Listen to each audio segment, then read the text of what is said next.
किसी ने प्रश्न किया, गुरुजी हमें कुंभ में जाना है, हम क्या लेकर जाएं?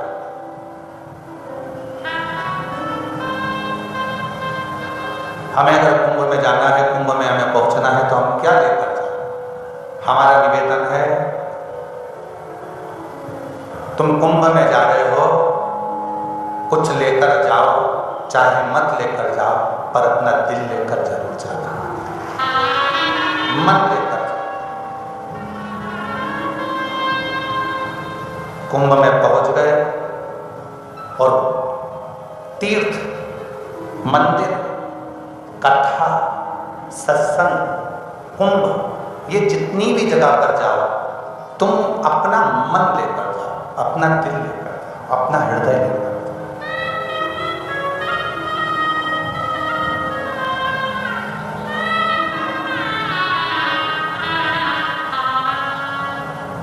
अपना दिल लेकर जाए।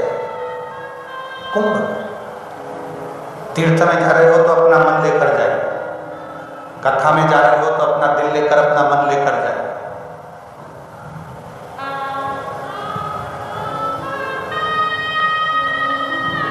कुंभ में पहुंच गए और वहां से आने के बाद लोगों से कह रहे हो कि वहां तो इतना ऐसा हो गया, दर्शन करने गए तो मन में आ गया, तो लोगों से कह दिया वहां तो ऐसा हो गया। आप यहाँ आ गए कथा में, और कथा में आने के बाद आपने कह दिया कि वहाँ भैया बहुत धूप थी, ऐसा था, वैसा था, और अन्य बातें आप लोगों ने कही। श्रेष्ठ कथा में, सत्संग में, भजन में, कीर्तन में, स्मरण में, प्रभु के नाम में, प्रभु की भक्ति में आप जब जाओ तो अपना पूर्ण हृदय रखकर, पूर्ण दिल रखकर जाओ, पूर्ण मन रखकर। मंदिर से वापिस घर जाओ तो मंदिर की कभी बुराई मत करो। तीर्थ से घर जाओ तो तीर्थ की कभी बुराई नहीं करना। शिव महापुराण से घर जाओ तो शिव महापुराण की कभी बुराई नहीं करना, कभी नहीं।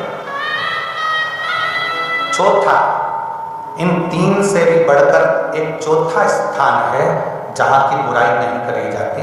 वो चौथा स्थान है, एक पिता अपनी लड़की का विवाह कर रहा हो और उसके विवाह में तुम गए हो, कोई कमी अगर रह जाए तो उस बाप की बेटी के विवाह की कभी बुराई मत करना। ये चौथा स्थान। एक बाप ने अपनी बेटी की शादी करने में कितना कितना जोड़ा होगा, कैसे कैसे जोड़ा होगा।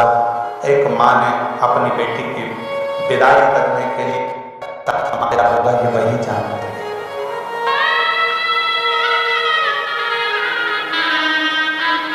ये वो जानते हैं।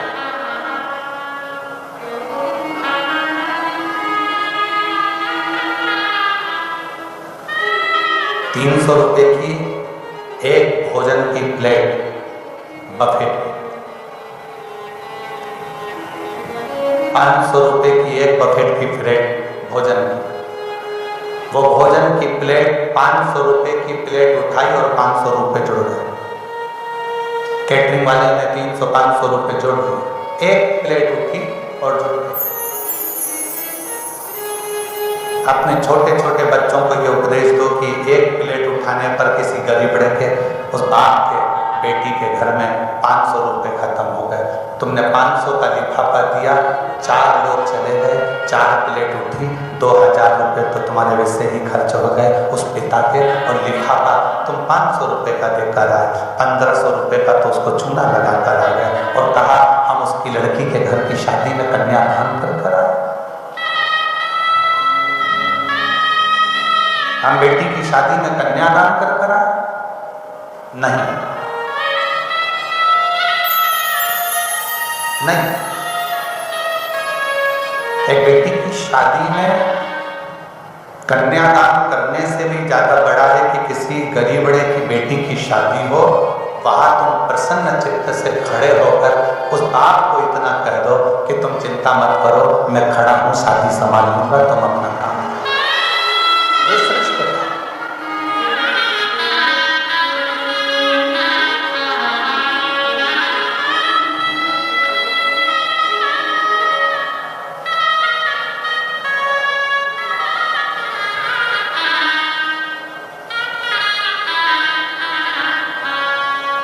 जब कुबेरेश्वर बाबा की धर्मशाला बनकर तैयार हो जाएगी ना, जो आप सब लोगों के सहयोग से जो हॉल बन रहे हैं, कमरे बन रहे हैं, जो धर्मशाला का निर्माण हो रहा है, तो कुबेरेश्वर बाबा की जब धर्मशाला बनकर तैयार हो जाएगी, आपका शुल्क लगा है उसमें, आपका पैसा लगा है उसमें, आपका एक एक रुपया लगा है उसमें। उस धर्मशाला का एक नियम रखेंगे कि किसी बेटी की अगर किसी बाप को शादी करना है तो वहाँ 25-30 लोगों को लेकर आए, लड़के वाले भी 25-30 आए, उनके भोजन की व्यवस्था भी समिति निःशुल्क करेगी, कन्यादान दहेज देने की समिति व्यवस्था, उस बेटी को दहेज भी समिति देगी और आए हुए बारातियों का भोजन भी समिति कराएगी और बेटी की विदाई भी समिति करेगी।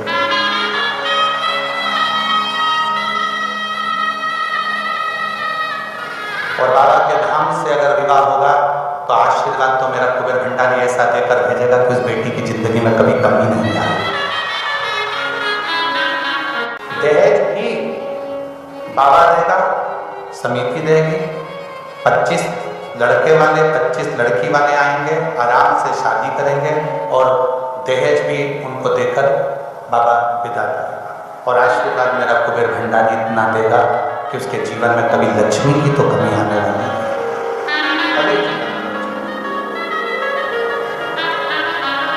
तुम्हारे द्वारा बनाया गया वो धर्मशाला, तुम्हारे द्वारा निर्माण करी गई वो भवन, तुम्हारे द्वारा बनाया गया, लोग कहते हैं गुरुजी हमको कमरा बनवाना है। हमने कहा कि अगर कमरा अगर पूरा हो गया है तो जो हाल बन रहा है उस हाल में आपका अगर कोई सहयोग राशि लग सकती है तो लगा लो।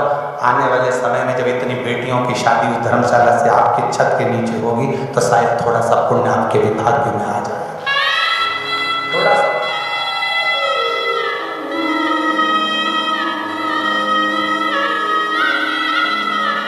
वहां तो केवल आपकी बेटी को दामाद को लेकर आना है और विवाह करना है और जाना। पंडित भी वहीं रहेगा, भोजन भी वहीं रहेगा, रुकने की व्यवस्था भी वहीं रहेगी, सब व्यवस्था रहेगी, सब निश्चित बाबा के घर से उसके शिव तत्व। जब मन में फिर निवेदन है, अगर कोई तुमसे कह दे कि तुम्हारा ग्रह बेकार चल रहा है, तुम्हारी राशियां बेकार चल रही है, तुम्हारे दोष है, कोई कह दे कि तुम्हारे ऊपर ये दोष है, कोई कह दे तुम्हारे ऊपर वो दोष है, कोई कह दे तुम्हारे नक्षत्र बेकार चल रहे हैं, कोई कहे तुम्हारा एक्सीडेंट का योग है, कोई कहे तुम्हारा ये योग चल रहा है, कुछ कर सको ना कर सको, एक काम जरूर करना, किसी बड़ के पेड़ के नीचे, बट वृक्ष के नीचे थोड़ी देर बैठकर रोज प्रतिदिन श्री शिवाय नमस्तुभ्यं का जाप करना प्रारंभ करो, या पंचाक्षर मंत्र जपो नमः शिवाय, या षडाक्षर मंत्र जपो ओम नमः शिवाय, या महामृत्युंजय मंत्र जपो। और शंकर का नाम अगर बट वृक्ष की छांव में बैठकर किया जाता है तो अकाल मृत्यु भी टल जाती है, अकाल मृत्यु भी टलती है। बट वृक्ष की छांव में अगर तप किया जाए, भजन किया जाए, मंत्र जाप किया जाए, नाम जप किया जाए, स्मरण अकाल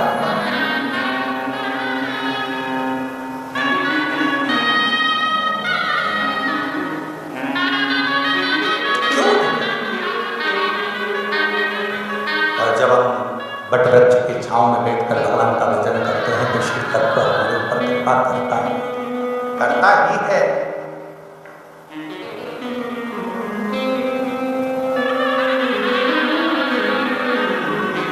वो कहते हैं ना, उज्जैन के राजा कभी कृपा नजरिया,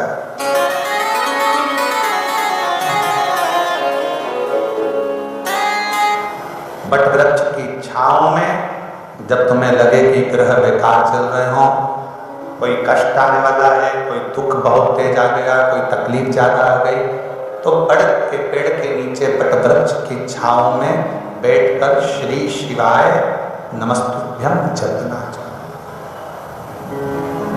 से जपो।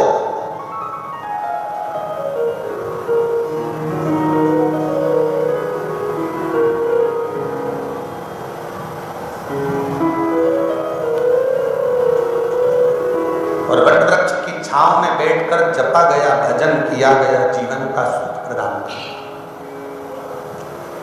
शिव नाम जपिए, श्री शिवाय नमस्तुभ्यं श्री शिवाय नमस्तुभ्यं श्री शिवाय नमस्तुभ्यं श्री शिवाय नमस्तुभ्यं शिवाय नमस्तुभ्यं श्री शिवाय नमस्तुभ्यं